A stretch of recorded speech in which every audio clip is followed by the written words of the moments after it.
Buenas tardes, bienvenidos al Instituto de Estructura de la Materia y a esta Semana de la Ciencia, en la que hoy va a haber dos charlas, esta y la que va a dar mi compañero Fernando, que está sentado por aquí también. Mi nombre es Ángel González, trabajo aquí en el Instituto de Estructura de la Materia, en el Departamento de Física Molecular, como técnico especializado, y voy a hablaros de entrelazamiento cuántico.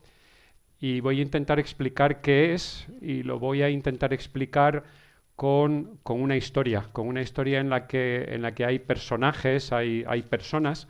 Lo que me gustaría que no perdieseis de vista, que tuvieseis en mente durante la historia, es que hay una correspondencia muy clara entre lo que les sucede a los personajes de los que yo voy a hablar en esa historia y lo que les sucede a determinados sistemas mecanocuánticos, digamos, por ejemplo, electrones o fotones, en ciertos experimentos que se hacen en los laboratorios.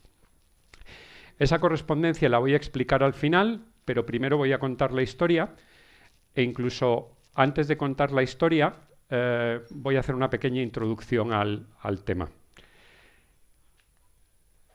Si le preguntaseis a un grupo de expertos, de gente que trabaja en cosas relacionadas con la mecánica cuántica, qué es lo más característico de la mecánica cuántica, de la física cuántica, qué es lo que la hace tan diferente de lo que se suele llamar por contraposición física clásica, qué es lo que la hace, si queréis, tan sorprendente, tan misteriosa, todos los adjetivos, poco intuitiva, todos los adjetivos que se os ocurran, pues hay varias respuestas posibles. Y además, en mi opinión, esas respuestas, las más populares, han ido cambiando a lo largo del tiempo, de forma que muy al comienzo de la mecánica cuántica, y me estoy remontando hace poquito más de 100 años, probablemente la respuesta más popular hubiese sido la dualidad onda-partícula.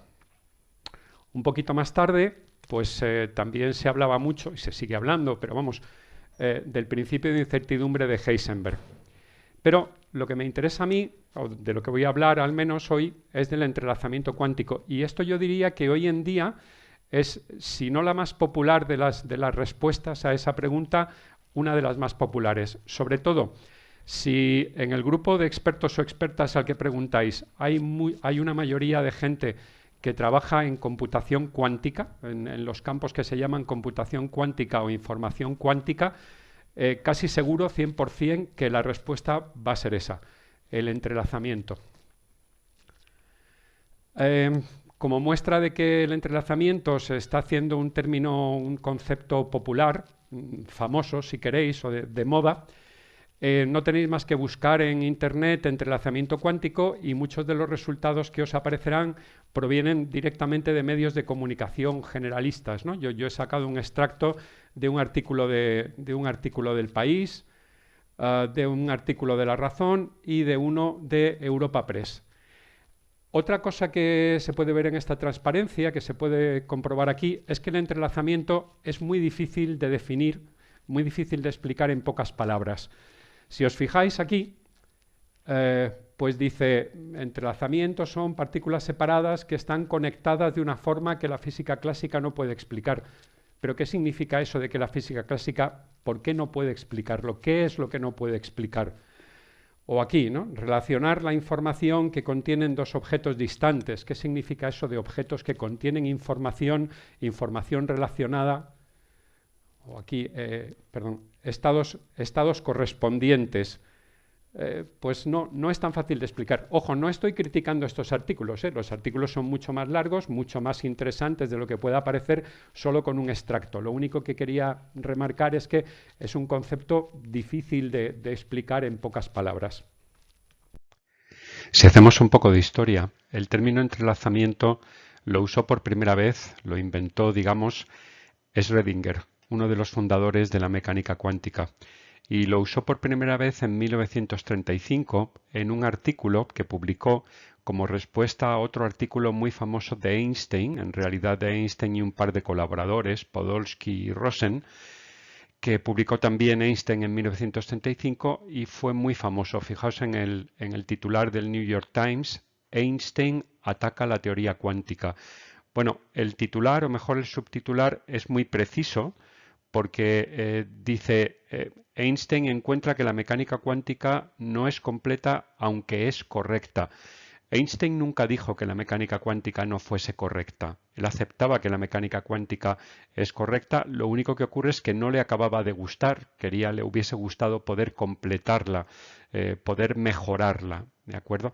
Y Schrödinger lo que hizo en su artículo como contestación pues fue intentar resumir, aislar, condensar qué es lo que no le gustaba a Einstein de la mecánica cuántica, lo llamó entrelazamiento y dijo que el entrelazamiento es una de las características fundamentales de la mecánica cuántica.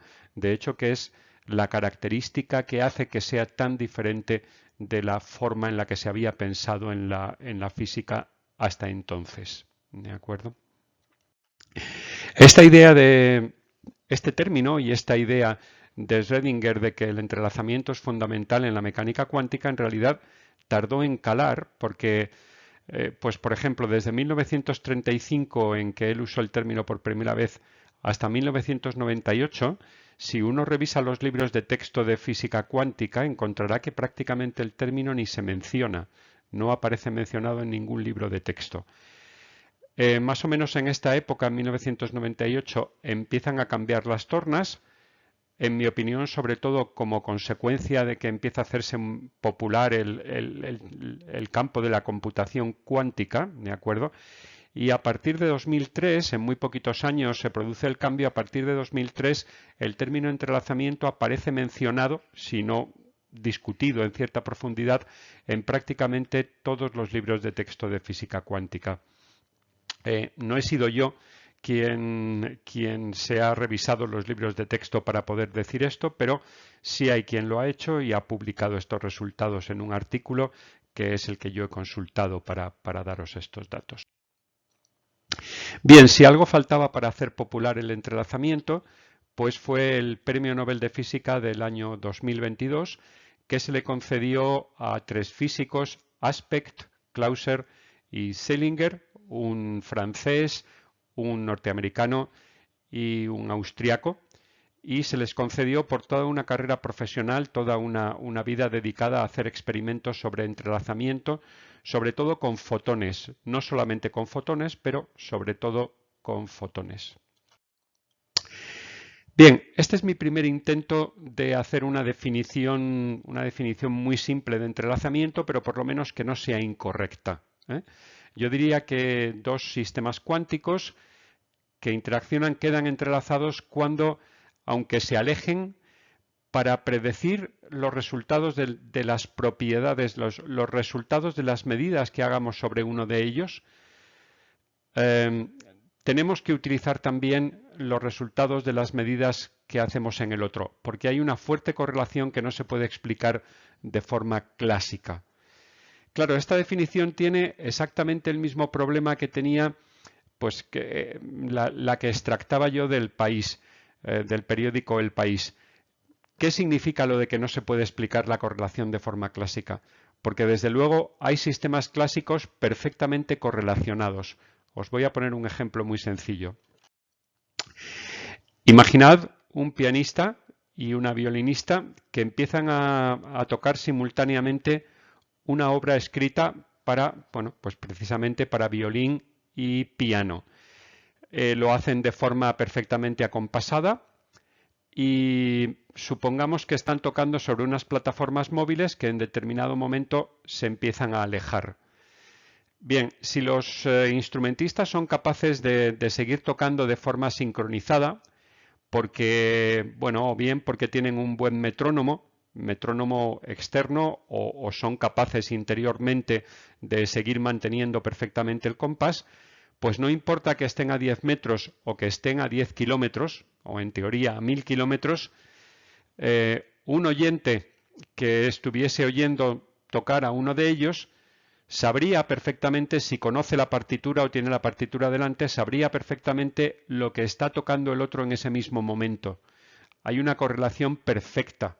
Y sin embargo no diríamos que esto es, podríamos decir que podríamos maravillarnos de lo buenos instrumentistas que son, de que sean capaces de tocar durante un buen rato sin saltarse ni una sola nota ni equivocarse en la duración de una sola nota, pero no diríamos que esto es sorprendente, paradójico, inexplicable en absoluto. Tiene una explicación muy clara. ¿Por qué están correlacionados? Pues porque comparten partitura, se han puesto de acuerdo, comparten partitura y están sincronizados. Bien, pues esto sería una correlación clásica. Entonces, tratando de mejorar un poco la definición de entrelazamiento, pues empecemos por definir lo contrario. Decimos que dos sistemas son independientes en física cuando, para predecir los resultados de las medidas que haga sobre uno de ellos, lo único que necesito saber es el estado en que se encuentra ese sistema. Y no me importa, no necesito saber qué es lo que le ocurre al resto del mundo, a los otros sistemas. De hecho, conocer lo que le sucede a otros sistemas no me permite mejorar mi predicción sobre el primer sistema.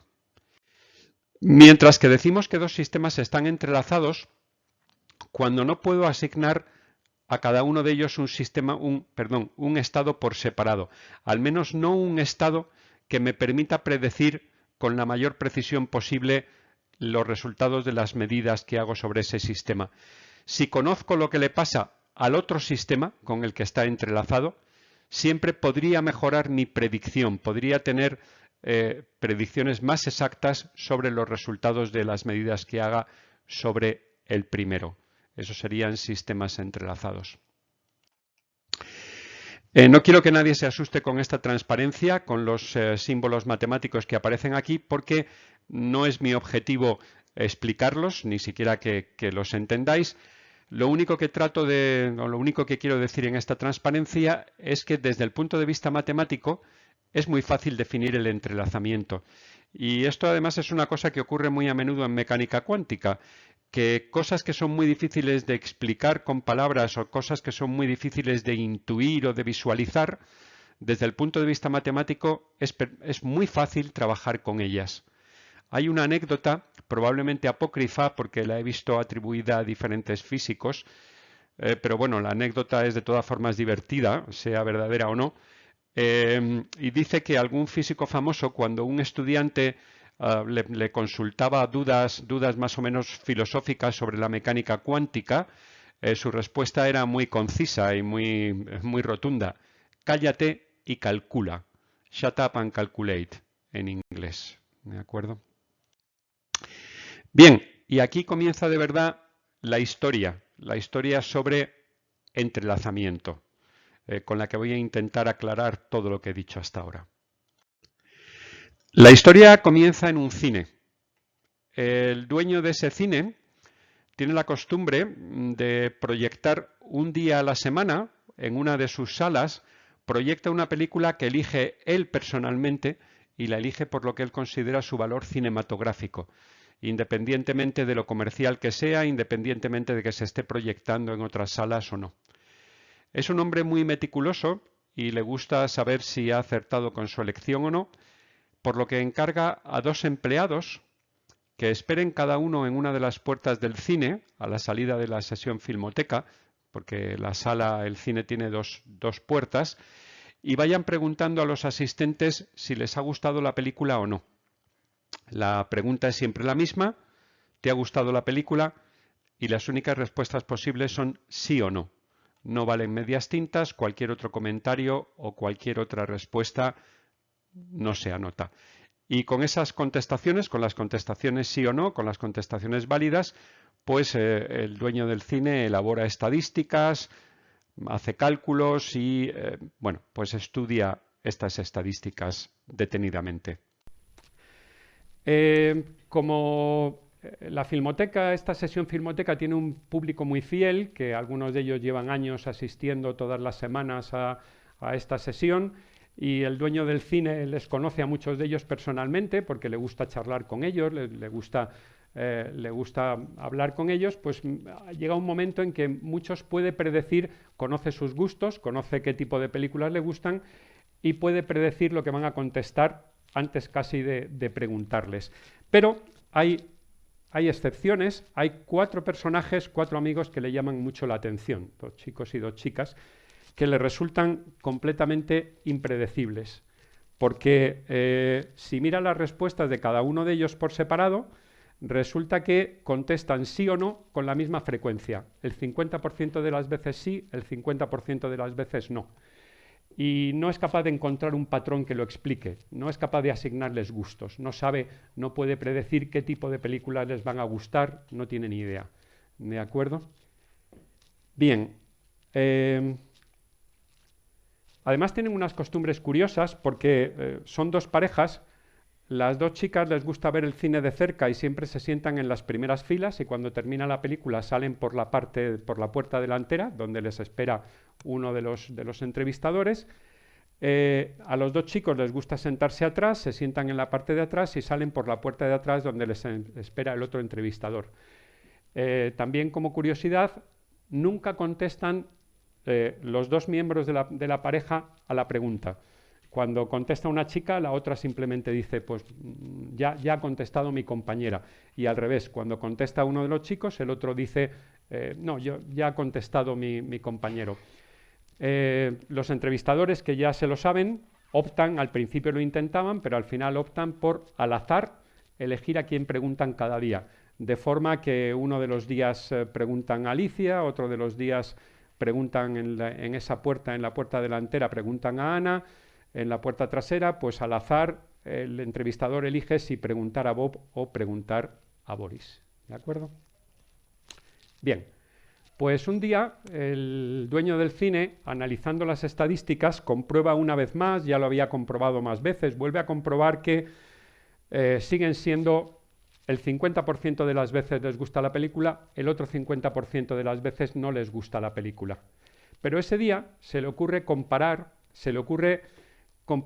perdón, me he saltado, he pulsado el botón que no era.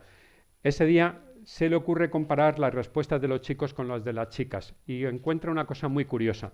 Encuentra que cuando en la puerta delantera preguntan a Alicia y en la trasera preguntan a Bob, coinciden casi siempre. Cuando preguntan a Alicia y a Boris, casi siempre están en desacuerdo, casi siempre opinan lo contrario. Alicia opina casi siempre lo mismo que Bob, casi siempre lo contrario que Boris, mientras que Ana coincide casi siempre con cualquiera de los dos chicos. Entonces esto le sorprende mucho porque no sabe cómo hacer compatible esto de que visto independientemente parezca aleatorio, cuando compara lo de los chicos con la de las chicas le aparecen correlaciones. Entonces se vuelve a casa dándole vueltas al tema, pensando cómo puede ser eso, y se lo cuenta a su mujer. Su mujer resulta ser experta en computación cuántica, hace unos cuantos números en un papel, bastante rápido, y le dice muy convencida, tienes en tu cine un caso claro de entrelazamiento. A él eso no le dice mucho, y entonces ella intenta explicárselo un poco mejor, y se lo explica tal y como yo he intentado explicároslo unas transparencias más atrás. Dice, la mayoría de tus espectadores se comportan como sistemas independientes, porque para predecir lo que uno de ellos va a decir, va a opinar, lo único que necesitas conocer es su estado. Su estado quiere decir sus gustos y la película que acaba de ver. Y una vez que conoces eso, te da igual lo que hagan los demás y te da igual lo que contesten los demás. Eso es los espectadores que podríamos llamar independientes. Sin embargo, esos 4 amigos de los que me hablas funcionan como dos sistemas entrelazados, porque para saber lo que van a contestar las chicas, tienes que saber qué está pasando en la otra puerta, qué ocurre con los chicos, si no, no puedes predecirlo. Imagínate, le dice, suponte que en la puerta delantera preguntan a Alicia. Alicia responde al azar, o eso parece, ¿no? Responde al azar. Pero en cuanto Alicia responde, los chicos se posicionan. Bob a favor de lo que diga Alicia, Boris en contra. Aquí el marido se irrita un poco y le contesta, pero bueno, ¿qué me estás contando? Posicionarse ante algo que no saben si está sucediendo, pero si están en otra puerta, si no pueden saber si de verdad han preguntado ya a las chicas o no. ¿Cómo se van a posicionar ante eso? ¿Qué me estás contando? Entonces ella le dice, bueno, pues te gustará o no, pero eso es lo que me pasa a mí en mi laboratorio con fotones. Hay una correspondencia entre esto que tú me estás contando y lo que me pasa a mí en mi laboratorio con fotones. Y esto es lo que llamamos entrelazamiento. Él sigue un poco irritado porque dice, bueno, vale, pues ya le has puesto un nombre. ¿Y qué? ¿Qué ganamos con eso? Lo llamas entrelazamiento. Venga, de acuerdo. Pues venga, llamémosle entrelazamiento. Pero yo lo que quiero saber es por qué se produce, cómo se produce, ¿vale? Y eso es lo que yo venía pensando y eso es lo que quería discutir contigo desde el principio. Y además tengo algunas ideas, que es lo que quería. Me ha soltado este rollo, pero yo lo que quería era discutirlas contigo las ideas que se me han ocurrido. Ahí es ella la que contesta un poco seca porque piensa, claro, o sea que llevo trabajando en esto años y ahora me vas a explicar tú a mí lo que con tus ideas que se te han ocurrido de camino desde el cine, me vas a explicar a mí lo que es el entrelazamiento. Pero de todas formas le dice, bueno, pues venga, vamos a ver, ¿qué me cuentas? Y entonces él le dice, pues la primera idea que se me ocurrió es que se preparen una estrategia. Yo veo que todos los días cuando llegan al cine o todas las semanas se toman un café en la cafetería del cine y lo primero que se me ocurrió es que se ponen de acuerdo y que dicen algo así como si nos preguntan a Alicia y a Bob contestamos esto, si os preguntan a Ana y a Boris contestáis aquello. Pero claro, me di cuenta que eso no va a funcionar porque ¿de qué les valdría prepararse una estrategia aquí así si luego no saben a quién están preguntando en el otro lado? Entonces, eso no me vale. Eso fue lo primero que se me ocurrió, pero no me vale. Entonces, lo siguiente que pensé es, bueno, a ver, yo no sé cómo asignarles una opinión, pero deben tener una opinión, porque si les pregunto contestan, entonces deben tener una opinión. A lo mejor lo que ocurre es que esa opinión no se debe a la película que acaban de ver, sino que se debe a otros motivos que a mí no se me ocurren. A lo mejor tiene que ver con su humor. A lo mejor depende de lo que les ha pasado durante el día. Igual resulta que durante el día están juntos, trabajan juntos, hacen cosas juntos y eso es lo que hace que estén del mismo humor o de diferente humor y eso explica los resultados. Y entonces ella le contesta muy convencida, pues mira, lo siento, pero eso no va a funcionar. Tú estás buscando una explicación realista, tú lo que quieres es asignar opiniones a todos ellos sobre todas las películas y eso es imposible. Eso ya hubo un físico llamado Bell, John Stuart Bell, que en 1964 demostró que eso es imposible. Y si me escuchas un momento, pues y no me interrumpes, te lo explico. Y yo también, si tenéis paciencia, si me dejáis, intento explicároslo. Entonces, lo primero, para seguir la explicación, es entender cómo se define la correlación. Fijaos, no es difícil, ¿eh? Para la correlación entre dos de ellos, entre las respuestas de Alicia y las de Bob, por ejemplo, se define contando el número de veces que han contestado los dos, porque acordaos que no todos los días contestan, hay días que le preguntan a Ana o le preguntan a Boris, entonces contamos el número de veces que han contestado estos dos y contamos el número de veces que han coincidido y el número de veces que han discrepado. Y haciendo este cálculo, eso es la correlación. Lo único que me interesa en todo caso que recordéis o que sepáis es que la correlación así definida es un número que oscila entre -1 y 1. -1 significa que siempre discrepan, 1 significa que siempre están de acuerdo. Y los valores intermedios, pues situaciones intermedias entre esos dos extremos. ¿De acuerdo? Es lo único que tenéis que recordar. Claro, esto nos permite, lo mismo que hemos calculado, correlación entre Alicia y Bob, podemos calcular entre Alicia y Boris, entre Ana y Bob, entre Ana y Boris. Lo que no podemos calcular directamente, no podemos calcularlo así, es la correlación entre las dos chicas o la correlación entre los dos chicos. ¿Por qué? Porque nunca contestan al mismo tiempo. Pero podemos seguir un camino indirecto. El camino indirecto se basa en lo siguiente. Fijaos, suponed que yo tengo, bueno, siempre coincido, siempre opino lo mismo que Fernando, mi compañero Fernando, y Milagros, que está sentado al lado, siempre opina lo mismo que Fernando. Si los dos opinamos lo mismo que Fernando, Milagros y yo opinamos lo mismo.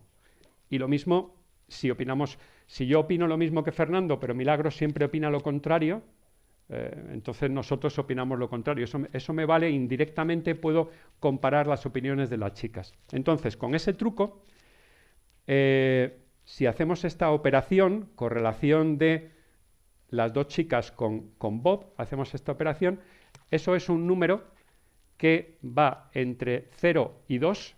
Esto sirve para comparar lo parecidas que son las opiniones de las dos chicas.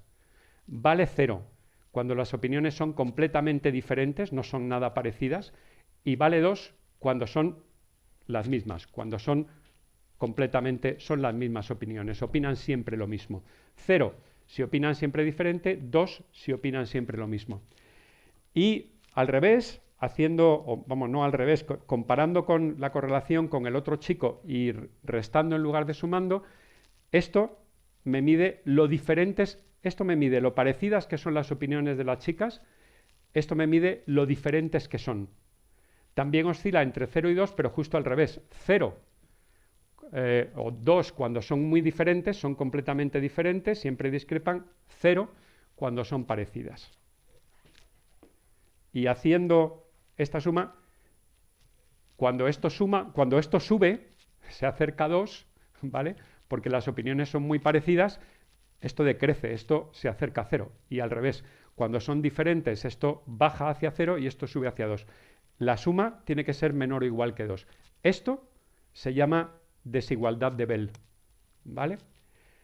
Fijaos, la mujer le gusta ser bastante precisa, le advierte, esto no es una demostración de la desigualdad de Bell, esto es una justificación informal.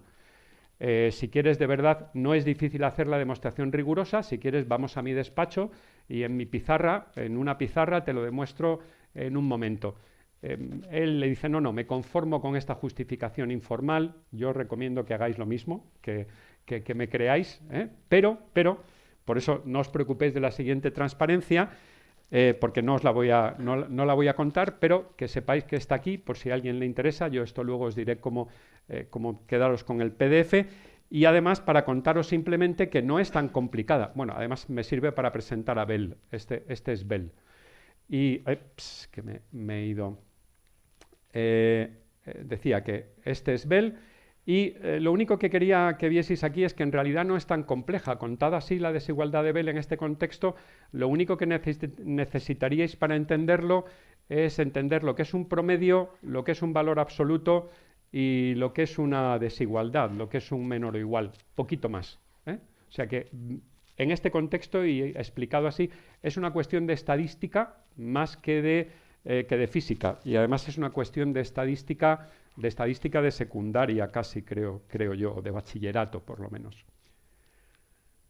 Bien, pues lo interesante, una vez llegados aquí, es que si metemos los números, hacemos de verdad los cálculos en la desigualdad de Bell con los números de las estadísticas que recoge este hombre, no cumplen la desigualdad de Bell, ¿vale? Que por otra parte acabamos de decir que la deberían cumplir. Bueno, no sé si llegados a este punto por el camino he perdido a mucha gente. Mi protagonista no se ha perdido, para eso es mi protagonista, para eso me lo he inventado yo. Entonces, no solamente eso, sino que es capaz de hacer un resumen bastante bueno de la situación, que alguno, si os habéis perdido, podéis aprovechar para reengancharos, porque es resumir lo que acabo de decir. Entonces dice, bueno, pues si te entiendo bien, esto quiere decir que no hay forma de asignar opiniones todos los días a todos, de forma que las opiniones de Alicia y Ana sean tan parecidas como parecen ser cuando las comparo con las de Bob, pero tan diferentes como parecen ser cuando las comparo con las de Boris. Esa es la clave del asunto, que tengo algo que me indica que las opiniones son diferentes, muy diferentes, y algo que me indica que son muy parecidas, y eso no es compatible, no puede ser a la vez. ¿De acuerdo? Bien. Aquí es donde deberíamos, o los físicos por lo menos, se sorprenden. Cuando les suceden estas cosas en un experimento, dicen, bueno, o sea que la estadística me dice que esto debería ser así y luego resulta que los resultados no lo cumplen. ¿Qué está pasando aquí?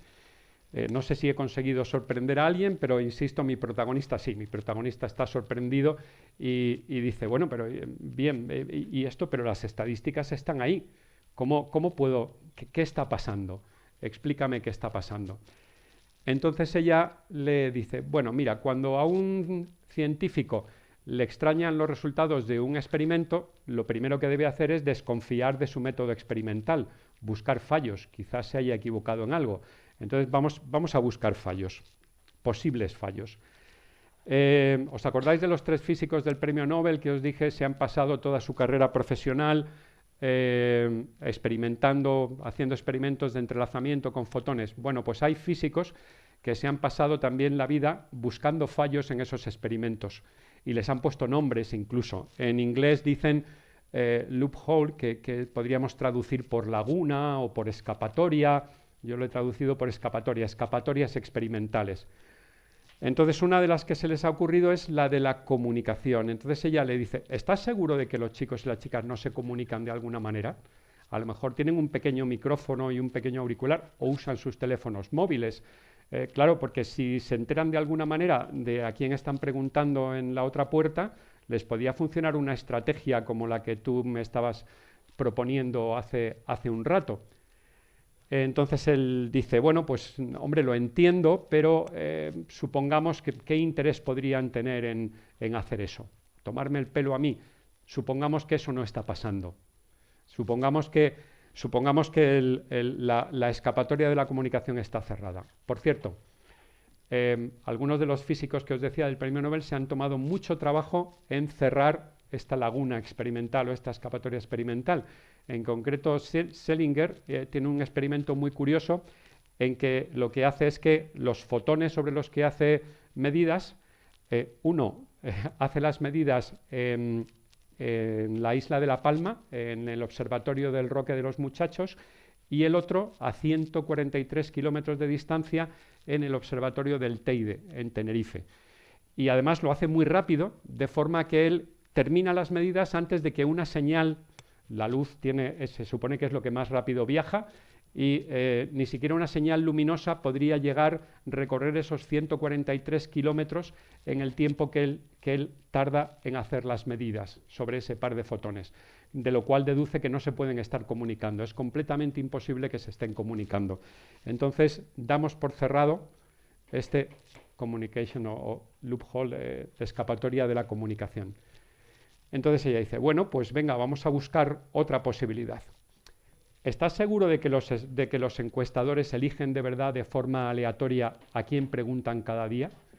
Porque si fuese posible predecir, si ellos pudiesen predecir a quién van a preguntar, también les podría funcionar la estrategia. Se podrían preparar una estrategia y les podría funcionar.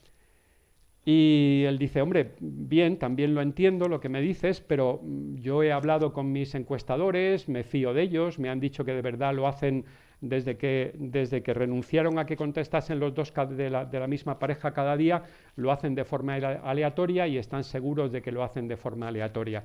Así que me fío de ellos.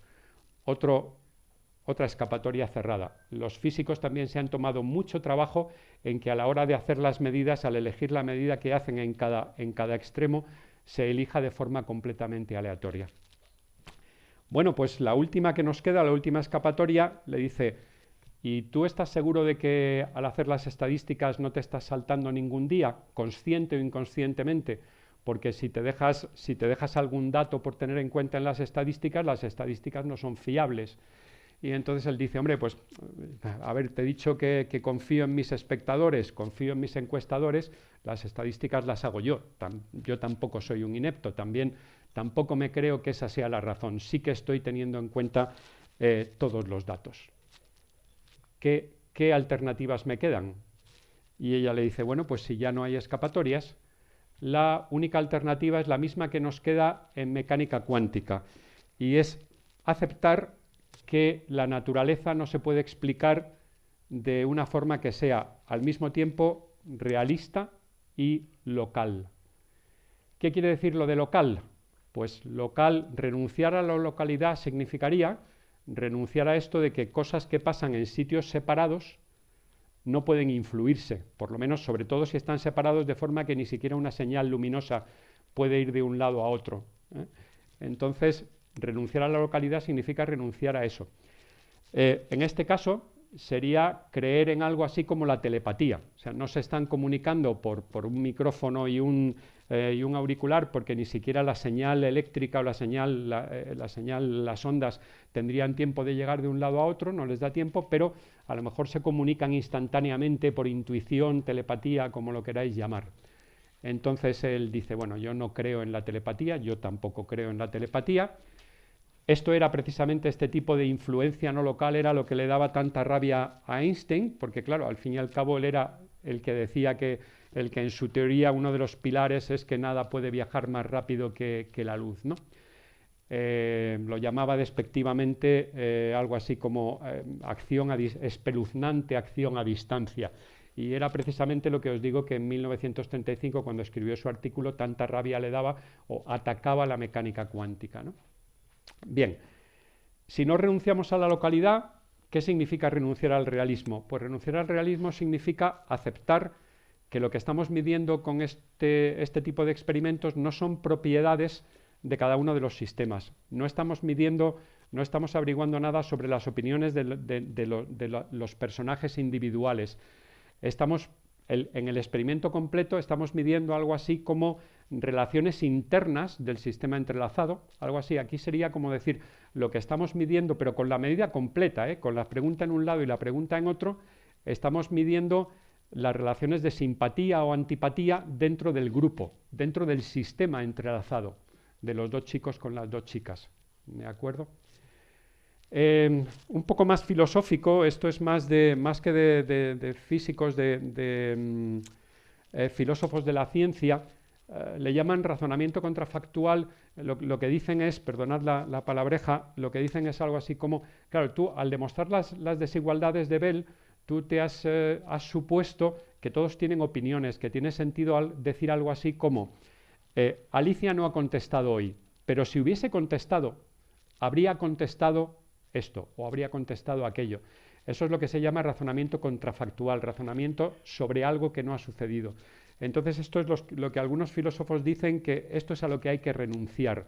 Hay muchas formas de resumirlo. Lo que no se ha medido no existe. Hay algún físico que dice muy gráficamente, los experimentos que no se hacen no tienen resultados.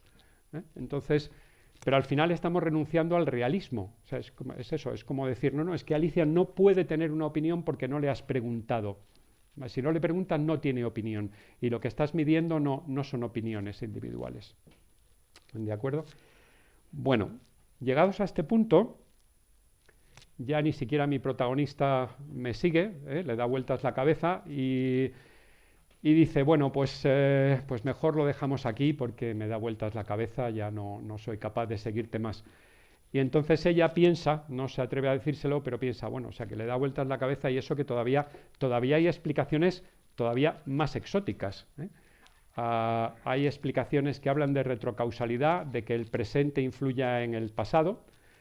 Hay explicaciones, y esto, incluso hay una película más o menos de moda ahora, explicaciones de tipo multiverso. O sea, que hay universos paralelos y entonces en un universo Alicia contesta una cosa y en otro universo contesta otra. ¿Vale? Y eso explica las estadísticas. Bueno, ahí no vamos a entrar, afortunadamente para todos, para mí el primero.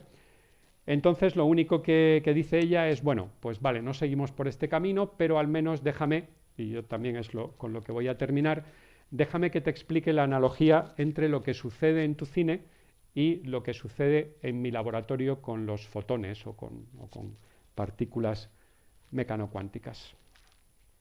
Entonces, para eso tengo que tengo que introducir dos conceptos. Tenéis que asumir que la luz está formada por unas partículas que se llaman fotones y que los fotones tienen una propiedad que se llama polarización, ¿vale? Y que cuando hacemos pasar un fotón se encuentra con un polarizador es esto que tengo aquí, no he podido resistirme la tentación de subirme del laboratorio un par de ellos. Cuando un fotón se encuentra con un polarizador, lo único que puede hacer es atravesarlo o no. No hay situaciones intermedias. Esto es como la pregunta del cine. Sí o no, o te gusta o no te gusta. No me valen aquí el fotón. O atraviesa el polarizador o no lo atraviesa. No, eso de lo atraviesa a medias no nos vale. Y cuando estamos tratando con fotones independientes, en realidad he puesto aquí individuales, sería mejor independientes, los fotones, a un fotón independiente, no entrelazado, ¿vale?, le puedo asignar un estado de polarización. Le puedo asignar, por ejemplo, un plano en el que está polarizado. Y entonces el comportamiento es muy sencillo. Si el polarizador lo pongo paralelo, siempre lo atraviesa. Si lo pongo cruzado, no lo atraviesa nunca. Y en las situaciones intermedias tiene una cierta probabilidad de atravesarlo. Tanto más cuanto más paralelo esté, tanto menos cuanto más cruzado esté. Pero insisto, no lo atraviesa a medias. Esto, ya digo que no he podido resistir la tentación de hacer la demostración, pero tampoco tiene mucho. Con un par de gafas polarizadas en casa podéis hacer algo similar. O sea, no es que necesitaseis que yo trajese esto del laboratorio para verlo. Lo voy a hacer desde aquí. Ahora mismo los polarizadores están. Esto que estoy poniendo aquí es prácticamente lo mismo que tengo en este dibujo, ¿vale? Entonces ahora mismo los polarizadores están paralelos. Si yo lo giro, ¿vale?, va disminuyendo el número. ¿Veis cómo se oscurece? Va disminuyendo el número de fotones que consiguen atravesar este segundo polarizador. Ahora están cruzados y no lo atraviesa ninguno. Si vuelvo a girar, ya los he puesto otra vez paralelos. Ahora todos los fotones que han atravesado el primero están atravesando también el segundo. Bueno, pues eso es la polarización de la luz, y eso es todo lo que os quería enseñar, para que no fuese todo oírme hablar a mí. ¿Y los fotones entrelazados? Pues hay fuentes de luz. La mayoría de las fuentes de luz habituales emiten fotones independientes. Esto emite fotones independientes. Pero hay fuentes de luz que emiten fotones entrelazados. Y en los pares de fotones entrelazados ocurre una cosa muy curiosa. Primero, si miramos en uno de los dos fotones, no soy capaz de asignarle una polarización. Ponga como ponga, el analizador tiene una probabilidad del 50% de atravesarlo y una probabilidad del 50% de ser absorbido. No hay forma de asignarle, no le puedo asignar un estado individual, ¿vale? No tiene estado propio de polarización. Para saber lo que va a hacer, necesito saber lo que está pasando en el otro estado, en el otro fotón. Lo que ocurre es si queréis, y recordad lo que decía cuando hablaba del experimento del cine, ¿no? Imaginaos que tengo el primer fotón, el de uno de los lados, y pongo el analizador, y entonces ese fotón, dependiendo de lo que le pase, de que conteste sí o no, el otro fotón se posiciona. Para quien esto le diga algo, el sistema, se produce el colapso del estado del sistema conjunto, del sistema entrelazado. El otro fotón se posiciona, ¿vale?, dependiendo de lo que le haya pasado al primero. Y eso es lo que explica las correlaciones, ¿vale? Bueno, aquí no quiero entrar más en detalle, no quiero marear más de lo necesario a nadie, pero lo único deciros que los números que yo elegí, lo del 85%, el 15%, es que se corresponden exactamente con uno de los experimentos más famosos con fotones entrelazados. Entonces, con lo que está aquí en esta figura, no os preocupéis de los números, quien entienda algo más lo entiende, quien no. Lo único que quiero decir es, esto es como las dos parejas que salen del cine, cada uno por una puerta. Cada pareja representa un solo fotón, no penséis que cada persona, no. Aquí en las parejas entrelazadas, cada pareja representa un fotón. Lo que pasa es que al llegar aquí, a la estación de medida, el experimentador elige cómo pone el analizador, cómo gira lo que yo he hecho aquí, ¿no? En qué posición, si lo pone el analizador en esta posición o en esta. De la misma forma que el entrevistador elegía si le pregunta a Alicia, que representábamos con la A, o le pregunta a Ana, que representábamos con la A, con la tilde, ¿no?, con el apóstrofe. Y en el otro lado, el experimentador decide si al otro fotón, a la otra pareja, en la otra pareja pregunta a Bob o pregunta a Boris, si en el otro extremo pone el polarizador con el eje en esta dirección o en esta dirección. Bueno, pues con esta configuración experimental, esos ángulos que yo he puesto ahí, si hacéis el cálculo, os salen exactamente los mismos números. Se supone que eso es los cálculos que hizo rápidamente la mujer en un papel y le coincidían al pie de la letra y dijo, claro, esto es el experimento más clásico de entrelazamiento de fotones, es que le salen con sus personajes los mismos datos que me salen a mí en mi laboratorio, o que le salían a Aspect, que fue el primero que hizo este experimento. Bueno, he hablado muy brevemente, pero he mencionado un par de veces la computación cuántica.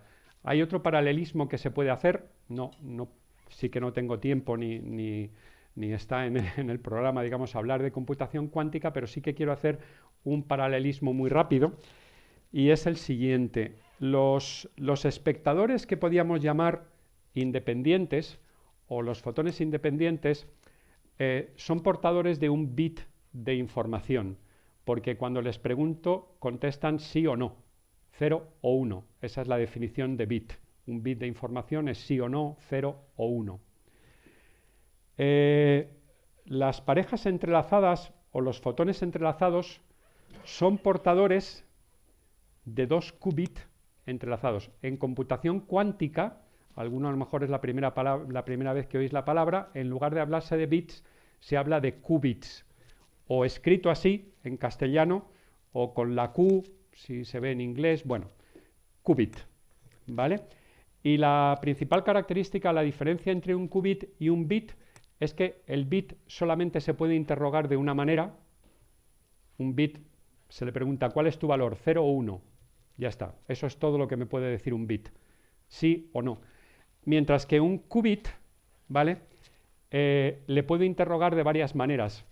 Lo mismo que a esta pareja puedo decidir preguntarle a Alicia o puedo decidir preguntarle a Ana. Un qubit tiene varias formas de interrogarlo. Lo mismo que estos fotones entrelazados puedo interrogarlos. Al final la respuesta va a ser también sí o no. ¿Paso el polarizador o no lo paso? Pero le puedo preguntar de varias maneras girando el polarizador. Esa es la diferencia entre un qubit y un bit. El bit solamente se interroga de una manera, el qubit se puede interrogar de varias maneras.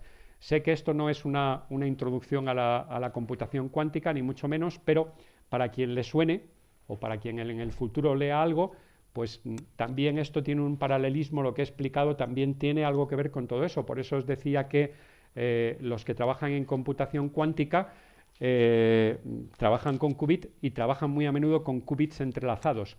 En los computadores lo más interesante son las puertas lógicas. Un computador funciona a base de puertas lógicas, y las puertas lógicas más interesantes en el mundo de la computación cuántica son precisamente las que cuando entran dos señales, esas dos qubits salen entrelazados. Entonces, por eso los que trabajan en computación cuántica, el entrelazamiento para ellos es lo más interesante de la mecánica cuántica, casi. Bien. Aquí lo dejo, aquí es donde mis protagonistas están deseando ya tomarse un café. El dueño del cine con los 4 amigos, a ver si le explican cómo narices se las arreglan para hacer lo que hacen. Y a la mujer, aunque no puede, pero le encantaría tomarse un café con un fotón también para preguntarle cómo se las arregla para hacer lo que hace. Y supongo que a estas alturas a vosotros pues os gustaría, no sé si es hora de un café, pero por lo menos tomar un poco de agua y descansar un poco de oírme. Así que nada, termino aquí y ahora sí que tenemos tiempo para algunas preguntas.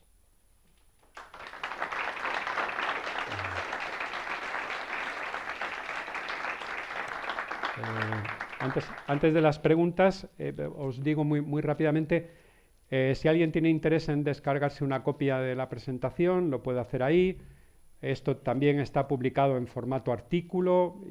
Hay una encuesta que nos han insistido del CSIC que si sois tan amables de rellenarlo, un formulario que os ha parecido la actividad a la que habéis asistido, pues este es el QR También tengo por aquí, si alguien lo prefiere, impreso unos cuantos papeles. Si alguien prefiere, en lugar de la foto, llevarse un papelito con el QR, que lo haga. Y hay un canal de YouTube. Mi compañero está grabando, se supone que, bueno, que esto ha salido en streaming y que además va a quedar grabado y subido a nuestro canal de YouTube. Hay muchos vídeos interesantes. Como mínimo tengo que hacer propaganda del que quedará subido de hoy, de este que fue el que di en la Semana de la Ciencia del año pasado, y el de Fernando, mi compañero Fernando, el que viene a continuación, que este ya está subido porque no es la primera vez que da esta charla, o sea que este ya lo podéis encontrar. Bueno, pues nada, pues entonces ahora si alguien se anima con las preguntas, tengo un micrófono y si os oigo, a lo mejor no hace falta ni micrófono. Bueno, por lo menos para que quede grabada también la pregunta, quizás. A ver si soy capaz de encenderlo. Vale.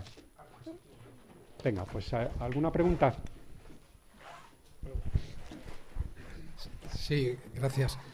Pues muy interesante la presentación. Y se me ocurre una pregunta, que en el experimento con fotones entrelazados decías que primero se posiciona un polarizador y luego el otro fotón responde en función de lo que ha hecho el primero. Es una forma de intentar explicarlo. Sí, pero o sea, primero se hace la medida en un lado y luego en el otro, o se hace simultáneamente. Se intenta hacer todo lo simultáneamente posible, porque además interesa para estar seguros de que no pueden comunicarse entre sí.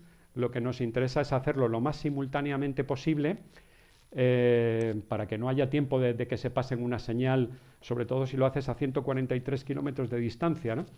Lo que pasa es que, claro, es imposible a la hora de explicar lo que sucede. Una posible explicación matemática más que otra cosa, es suponer que por muy simultáneo que lo quieras hacer, siempre lo habrás hecho primero en uno.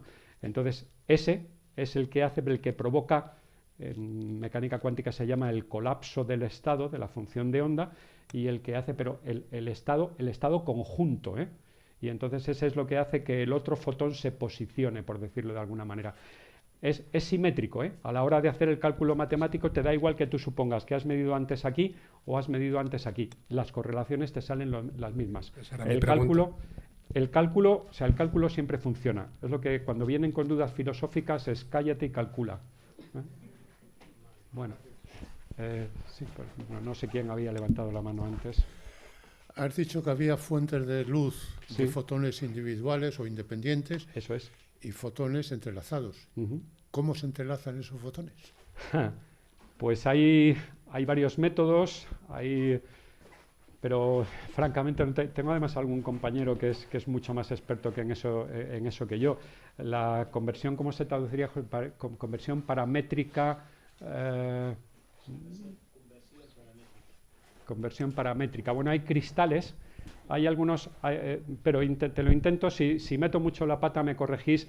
Hay algunos cristales especiales, se llaman cristales no lineales, que entra un fotón normal, independiente por decirlo así, pero salen dos. No te preocupes de la conservación de la energía, los que salen son menos energéticos, se conserva la energía, se conserva todo lo que tenga que conservarse, pero entra un fotón, eso provoca en el cristal algo que hace que salgan dos fotones, y esos dos fotones que salen están entrelazados. ¿Vale? Por resumir mucho. ¿Alguien más quiere? La misma pregunta. Sí. Yo quería saber si el entrelazamiento se puede dar de forma natural en el universo. Muy buena pregunta. Pues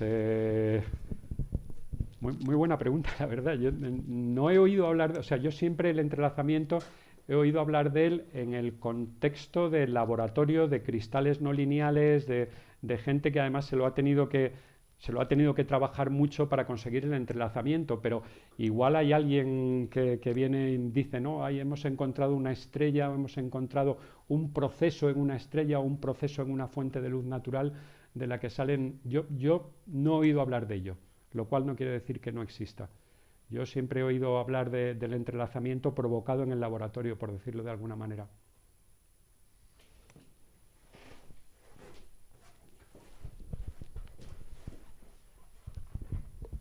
Gracias. Yo soy una neófita en este tema, tampoco. pero me surge una duda. ¿El entrelazamiento solo se da con fotones o hay otras partículas que puedan...? No. El entrelazamiento se puede dar con electrones y otra línea experimental interesante. Seilinger también ha trabajado mucho en eso, Anton Seilinger. Siempre se asocia el comportamiento mecano-cuántico a sistemas muy pequeñitos, ¿no? A partículas elementales o a sistemas muy pequeñitos. Entonces, otra vía de investigación muy interesante es el ver cómo se puede ir trabajando cada vez con sistemas más grandes, en lugar de partículas elementales, átomos, en lugar de átomos, moléculas, y cada vez moléculas más grandes. No sé por dónde va el récord, no sé si... Rafa, no sé si tú lo recuerdas, desde luego del orden de 200 átomos, una molécula de 200 átomos, más. Un virus entrelazados, fíjate. Sí. Pero en laboratorio, ¿eh? No virus entrelazados de forma natural. Pero sí, una de las líneas de investigación es intentar entrelazar cada vez cosas más grandes, porque eso además significa que podemos ver los efectos mecanocuánticos en cosas más grandes cada vez, porque siempre tenemos la idea correcta, idea basada en en la realidad que los efectos cuánticos se ven siempre en cosas muy pequeñas, y es intentar investigar hasta dónde llega el entrelazamiento. Sí, buenas tardes y muchas gracias. ¿Cómo afecta al entrelazamiento cuántico la decoherencia? Claro, pues sí, afecta porque en el momento es que lo que es muy difícil es hacer todos estos experimentos sin ninguna interacción extraña con el entorno. La decoherencia, para quien no lo sepáis, a lo que se refiere es que para estar entrelazados dos elementos, dos sistemas tienen que interactuar entre sí, pero en cuanto interactúan con un tercero, pierden el entrelazamiento, pierden la coherencia, se altera su estado. Entonces hay que ser muy cuidadoso en los laboratorios, por eso es tan complicado el hacerlo con sistemas cada vez más grandes, por eso fue tan complicado el hacerlo con fotones que viajaban por el aire de una antena a otra entre dos islas. Entonces la decoherencia rompe el entrelazamiento. El transporte, claro. Debería afectar. Fueron capaces de hacerlo. Yo ese experimento en concreto, el de las dos islas, no me lo he leído, me lo he estudiado en concreto, me llamó mucho la atención porque son 143 kilómetros de distancia. Sé que utilizaban fotones, la longitud de onda era de ondas de radio, porque lo que hacían era utilizar un transmisor, una antena y un receptor en el otro. No eran fotones ópticos, digamos, no era luz. Pero sí conseguían hacerlo con fotones que se propagaban toda esa distancia. Muy bien. ¿Alguna otra pregunta? Pues nada, muchas gracias a todos por asistir, por la paciencia de escucharme, y dentro de media hora, un poquito más, pues mi compañero Fernando será quien